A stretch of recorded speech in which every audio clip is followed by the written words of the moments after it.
এটা ঠান্ডা লাগার পাচন তৈরি হচ্ছে।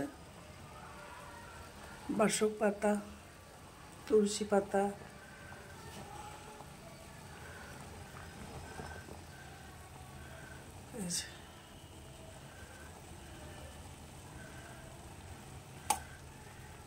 কালারটা দেখো, সিরাপকে বলবে সরে যা।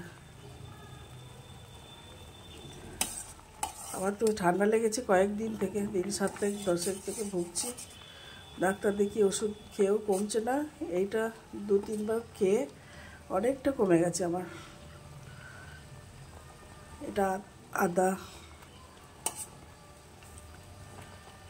এলাচ, দারচিনি, লবঙ্গ, পিপুল, যষ্টি মধু, গোলমরিচ